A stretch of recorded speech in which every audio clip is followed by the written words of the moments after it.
आदाब दोस्तों, मैं हूं एम ए वाजिद। हमारे मसाइल प्रोग्राम में आज हमने मदऊ किया है अइम्मा के कौमी सदर, समाजी जहदकार और सीनियर सहाफ़ी जनाब शमशाद खादरी साहब को। खादरी साहब अस्सलाम वालेकुम। दोस्तों, हम चाहते हैं कि इस प्रोग्राम में अवामी मसलों का हल ढूंढा जाए। मसले बहुत हैं लेकिन उनके हल बिल्कुल नहीं निकाले जाते।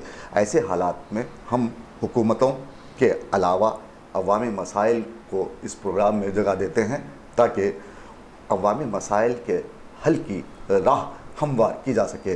खादरी साहब, इन दिनों एक मसला सर उभार रहा है, जैसे कि उर्दू एकेडमी है, साथ ही आपने देखा होगा राशन कार्ड की बात है, सर्वे की बात है, घर घर सर्वे की बात है।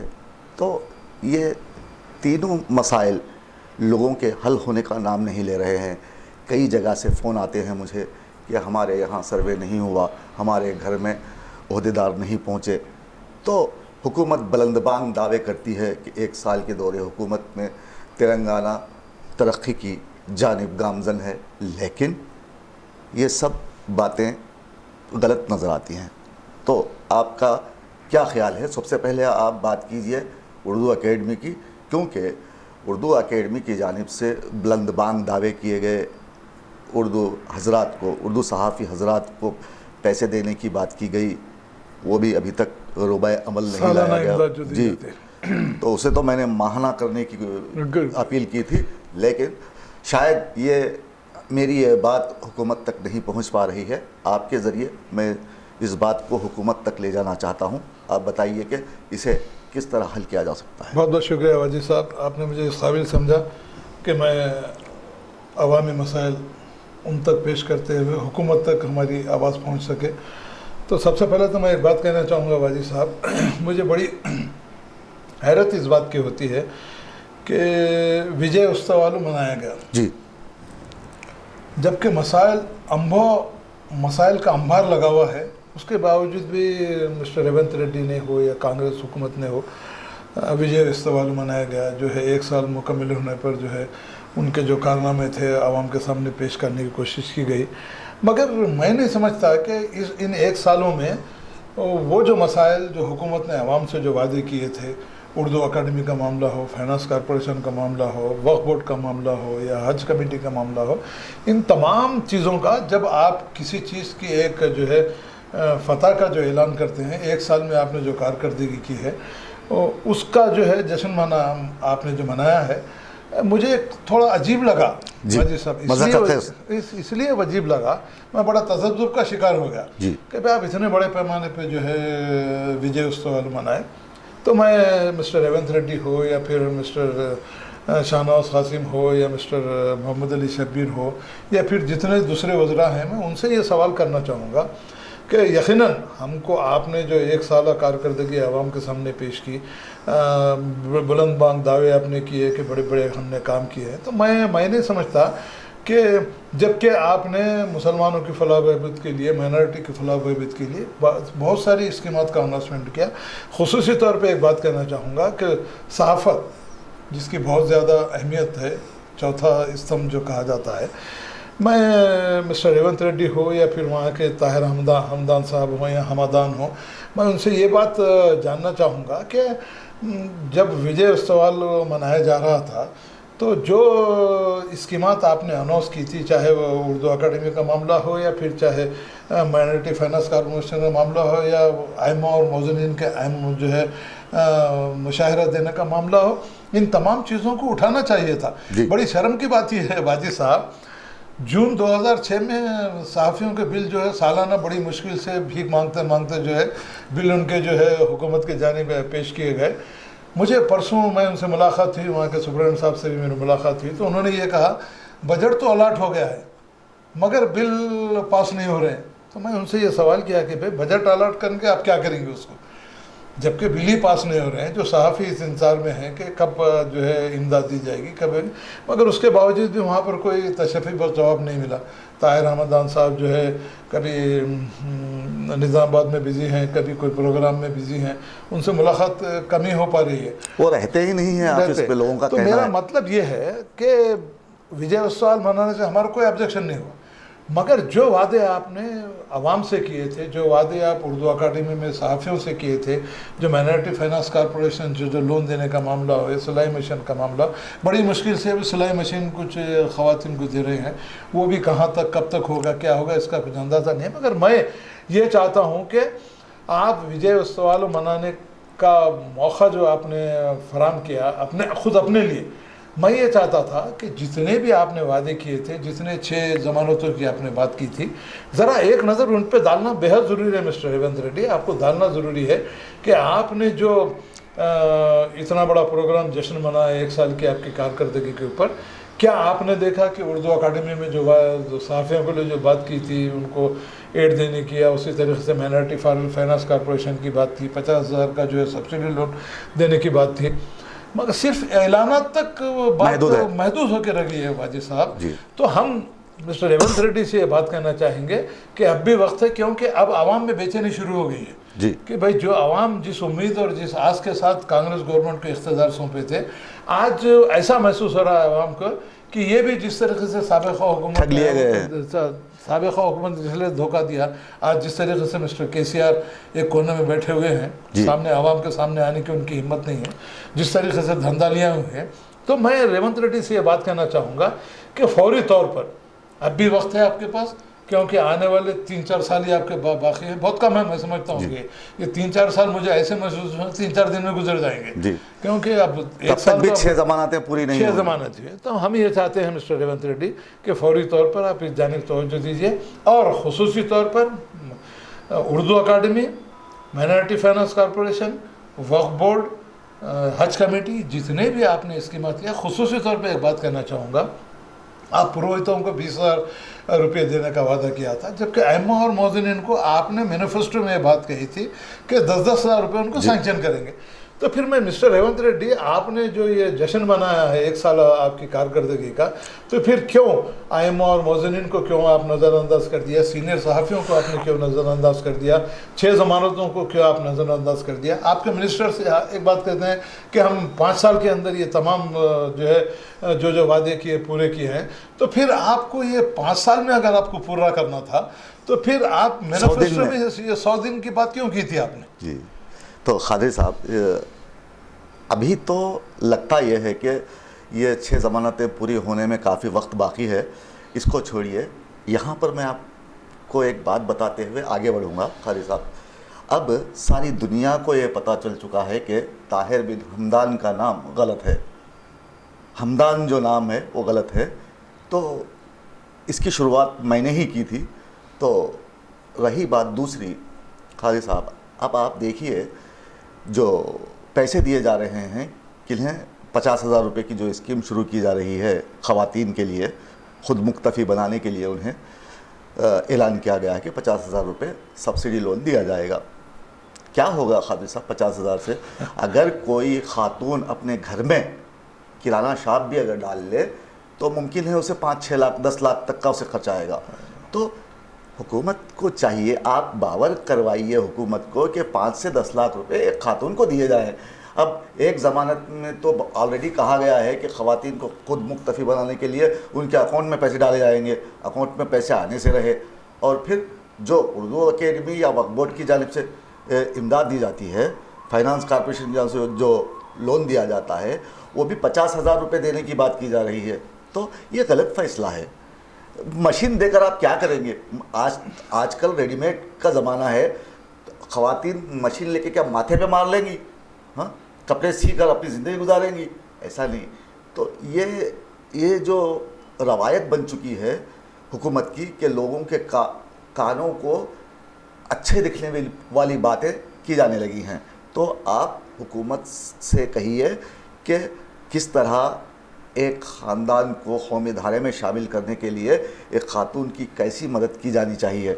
अगर आप ख़ातून ही की मदद करना चाहते हैं तो उसके घर को बनाने के लिए 5 लाख देने का वादा किया गया है, और फिर ऊपर से जो सब्सिडी लोन दिया जा रहा है उसमें रकम को बढ़ाया जाए, कम से कम 5 लाख किया जाए। तो वाजिद साहब, आपने जो बात कही ये लोन नहीं है, ये जो अभी इन्होंने जो बात कही है 50,000 जो है सब्सिडी, नाकाबिल वापसी है। मगर जिस तरह से आपने क्यों बात दे कही- रहे हैं नाकाबिले नहीं, माफ़ी? माफ़ी नहीं, मैं आपने जो बात कही है 50,000 में मैं समझता हूँ कि अगर एक कोई दुकान भी अगर लेंगे तो आजकल पगड़ी वगैरह का जो मामला है 2-2 लाख 3-3 लाख 4-4 लाख तो सिर्फ खाली पगड़ी देने के वास्ते उनको लग जाएंगे। तो हम हुकूमत से ये बात कहना चाहेंगे कि जब आप वाक़ई इसमें एक आपकी बात की वजाहत करना चाहूँगा, सिर्फ ख़वातीन के लिए नहीं है, बेरोज़गार नौजवानों के लिए भी है, छोटे मोटे कारोबार करने वालों के लिए है, नौजवानों के लिए है, खुसूसी तौर पर ख़वातीन के लिए।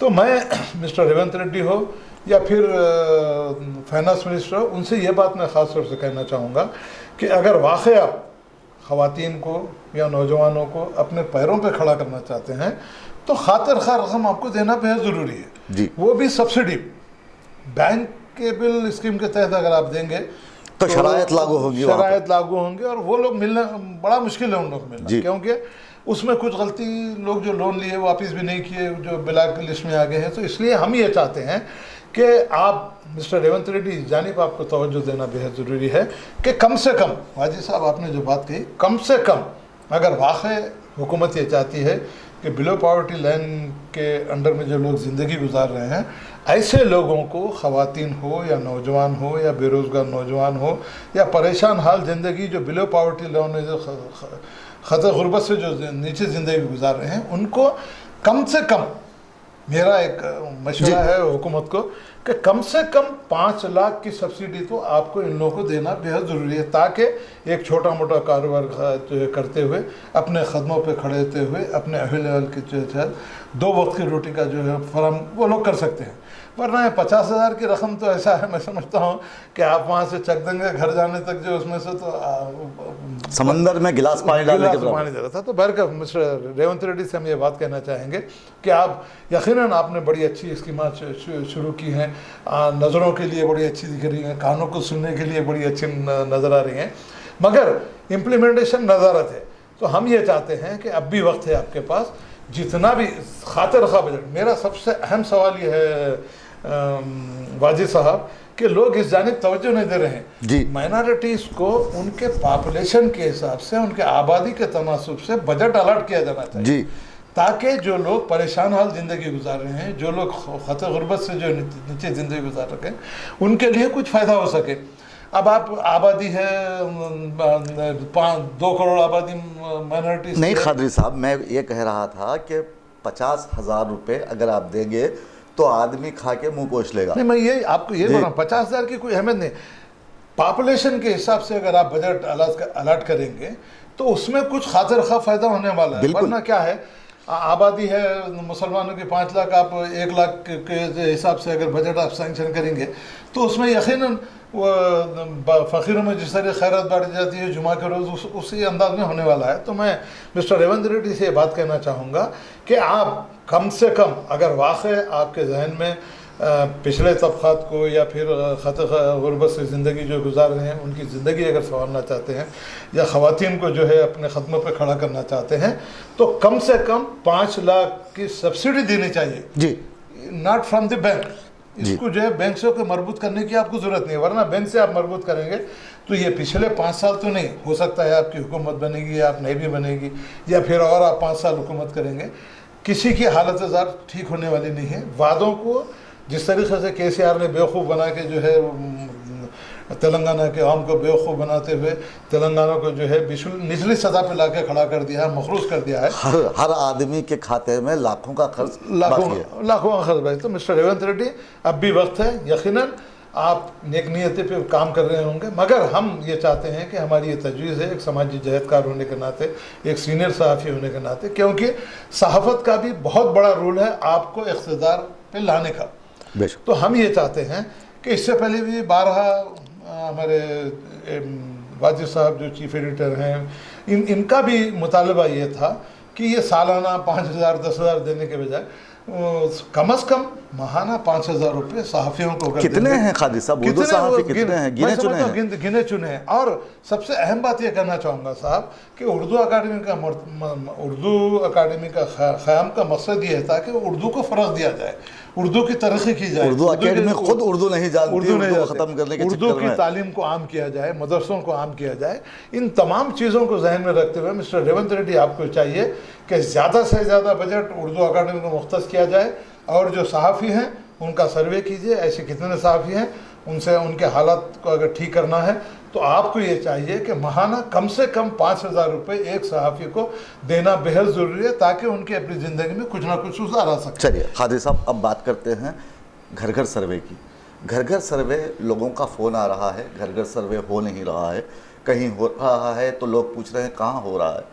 तो ऐसे में ये जो प्रोग्राम है घर घर सर्वे का, मरदमशुमारी का, ये नाकाम होता दिखाई दे रहा है। आप क्या समझते हैं? नहीं, देखिए, आपने जो बात कही, जिस ज़ोरों शोर से जो है सर्वे का प्रोग्राम शुरू किया गया था, उसका कुछ 40 दिन या 1 महीने का कुछ प्रोग्राम रखे थे उसको मुकम्मल करने का। अब उसके बाद से तो यानी वो सर्वे कहाँ तक मुकम्मल हुआ, सर्वे कंप्लीट हुआ, अब तो सर्वे की बात ही नहीं की जाती। अब तक तो जो है मैं हुकूमत से, और खुसूसी तौर पर उत्तम कुमार रेड्डी हो या जितने मिनिस्टर हैं, जो है रेवेन्यू मिनिस्टर साहब हैं, उनकी जानिब ये बात मैं उनको ये कहना चाहूँगा कि उनको नींद से जगाना चाहूँगा कि आपने इतने बुलंद बांग दावे करते हैं कि सर्वे का जो है प्रोग्राम शुरू किया था, मगर मुझे ऐसा महसूस होता है कि बुलंदबांग दावे तो किए गए, मगर वो टाई फिश होकर न रह जाए। मुझे ऐसा महसूस होता है। एक ताज्जुब की बात मैं आपको ये बताना चाहूँगा कि खुद मेरा सर्वे नहीं हुआ। नहीं, देखिए, अब आप देखिए, एक सहाफ़ी जो सीनियर सहाफ़ी है, एक नामवर सहाफ़ी है, जब उनके घर का सर्वे नहीं हुआ है तो मिस्टर उत्तम कुमार रेड्डी शायद रेवेन्यू मिनिस्टर हैं या और कोई दूसरे श्रीधर बाबू जो भी हैं, मैं उनसे ये बात जानना चाहूँगा कि आपने सर्वे शुरू किया, जब इतना बड़ा स्टाफ को आपने ट्रेनिंग दी, क्या वाकई वो सर्वे मुकम्मल हुआ या नहीं हुआ, या हुकूमत का जो मकसद था वो पूरा हुआ या नहीं हुआ? ये मैं मिस्टर रेवंत रेड्डी से, चीफ मिनिस्टर हैं आप, जो वज़ीर आला हैं, तमाम जो है तेलंगाना के सरबराह आप ही हैं, तो अब आपकी ये जिम्मेदारी बनती है कि फौरी जानिब ये सर्वे मुकम्मल हुआ या नहीं हुआ, किस मकसद के लिए आपने सर्वे का जो है शुरू किया था, क्या वाकई इस सर्वे का मकसद आपको जो है आवाम की भलाई के लिए करना था, या फिर आपकी नाकामियों को छुपाने के लिए जो है आवाम में जोश व खरोश पैदा करने के लिए सर्वे मुकम्मल होने के बाद आपको फलां चीज़ का फ़ायदा होगा, आपको बैंक से लोन मिलेगा, आपको राशन कार्ड मिलेगा। अब आप देखिए, कभी राशन कार्ड देने का वादा किया जाता है, पिछले 2 महीने पहले आपसे हमारा डिजिटल कार्ड देने की बात, डिजिटल कार्ड है। फिर अब मैं मिस्टर रेवंत रेड्डी हो या अरबाब मजाज जो भी हो, उनसे बात जानना चाहूँगा कि फिर डिजिटल कार्ड का क्या हुआ?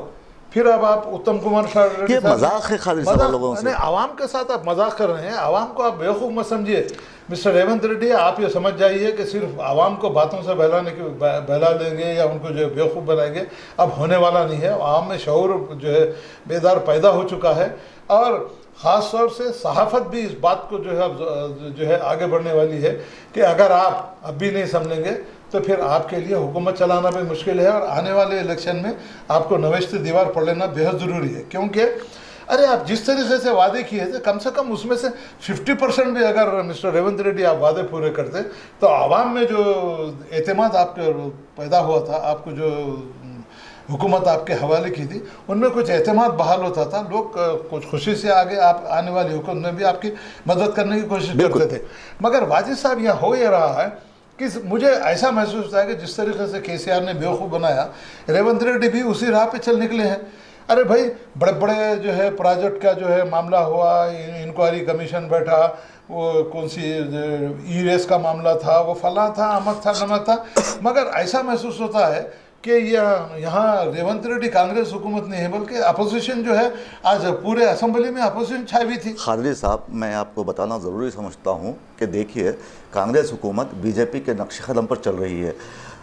जब बुनियादी मसाइल सर खोले खड़े हैं, फन खोले खड़े हैं, तो ऐसे में अल्लू अर्जुन को उठाया जा रहा है, ऐसे में हाइड्रा को उठाया जा रहा है, ऐसे में तरह तरह की बातें की जा रही हैं, फिर सर्वे की बात की जाती है। अजीब अजीब हाल है। जिस तरह बीजेपी ये खेल खेलती है, उसी तरह कांग्रेस पार्टी भी ये खेल खेल रही है। बिल्कुल। अब आप तो अवामी मसाइल ऐसे दबके रह गए हैं। देखिए, अवामी मसाइल इस वास्ते दबके रह गए हैं कि ये रेवंत रेड्डी, जिस तरीके से आपने बीजेपी ने पिछले 10 साल दौरे हुकूमत में आवाम को बेवकूफ़ बनाया, 15 लाख देने का वादा, 2 करोड़ नौकरियाँ देने का वादा, लोग एकदम जो है उन बातों में आ गए।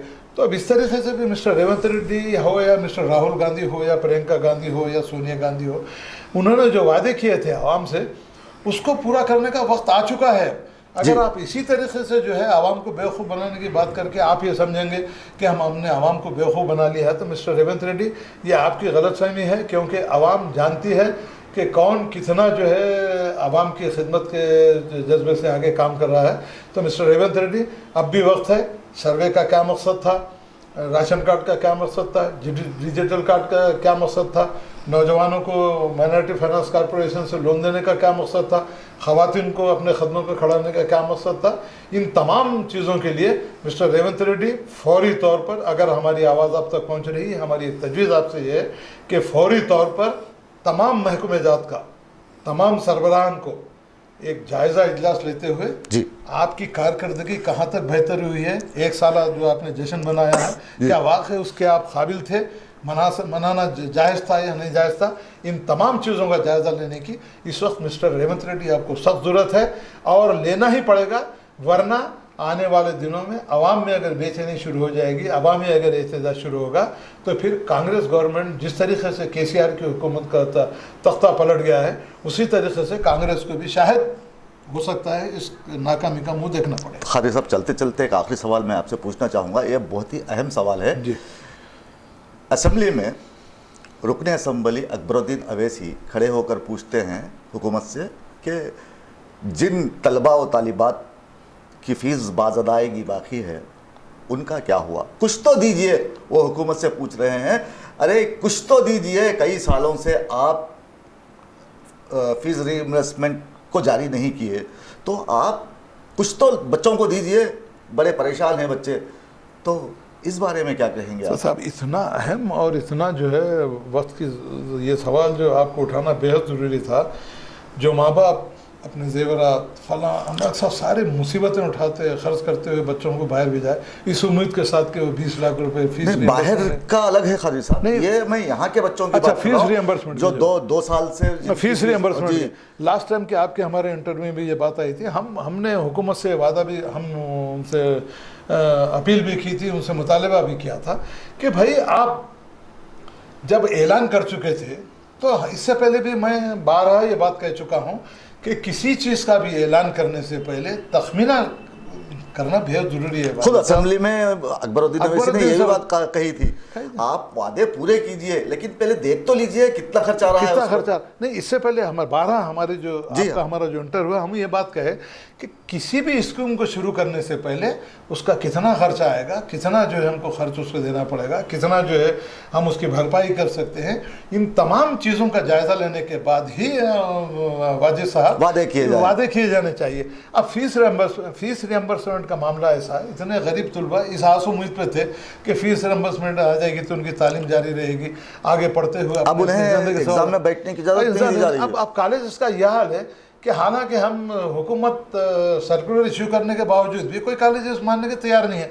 तो मैं मिस्टर रेवंत रेड्डी आपसे बात कहना चाहूँगा कि जब आप सरबराह हुकूमत हैं, ये आपकी अपनी जिम्मेदारी बनती है कि जब आपने वादा किया था, तो अब ये नौजवान लड़के लड़कियां जो फीस रिएम्बर्स के लिए तड़प रहे हैं, आपके हमारे अब्दुल अजीज़ कायद मिस्टर अकबरुद्दीन अवैसी ने जो सवाल मिस्टर रेवंत रेड्डी से किया है असेंबली में, काबिल मुबारकबाद है। कुछ तो दीजिए। देखिए आप कितनी शर्म की बात है, कुछ तो दीजिए मिस्टर रेवंत रेड्डी।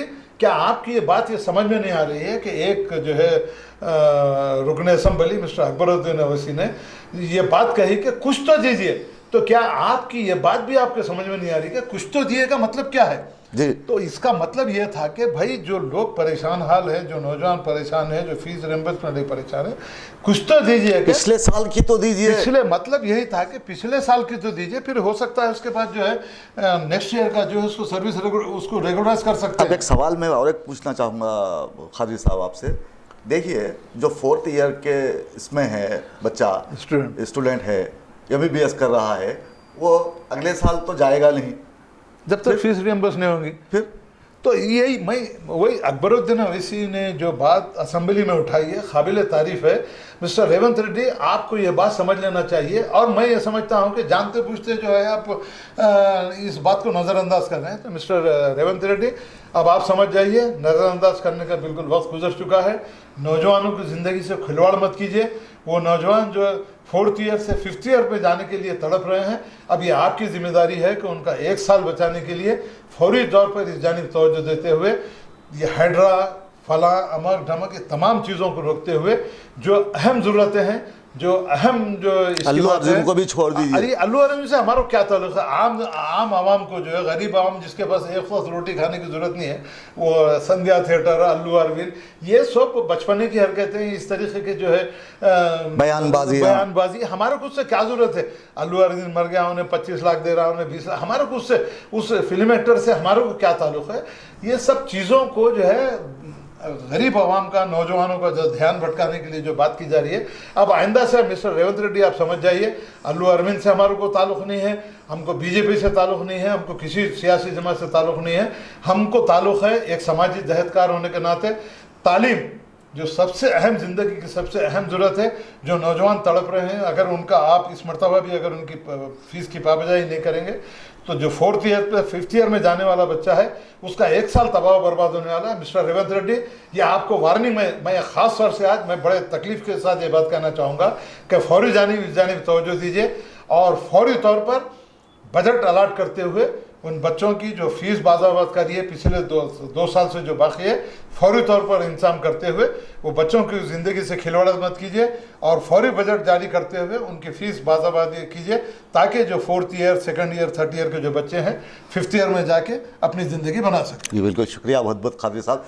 दोस्तों, खादिर साहब ये कहना चाह रहे थे कि मौजूदा हुकूमत जिस तरह की बेवकूफ़ी कर रही है, एक नाअहल आदमी को MLC बनाने के बाद सस्ती तशहीर के लिए तरह तरह के बहाने बना रही है, बहाने ढूंढ रही है और अवाम को ठगा जा रहा है और मसाइल जूं के तुम बरकरार है। तो खादिर साहब मौजूदा बरसर इक़्तिदार हुकूमत को ये कहना चाहते हैं कि अवामी मसाइल की एकसुई की जानिब ध्यान दिया जाए, वरना अवाम में एक बदनज़मी आ जाएगी और हुकूमत का तख्ता पलटते देर नहीं लगेगी। आप देख रहे थे हमारे मसाइल। मुझे दीजिए इजाज़त। आदाब, शब बख़ैर।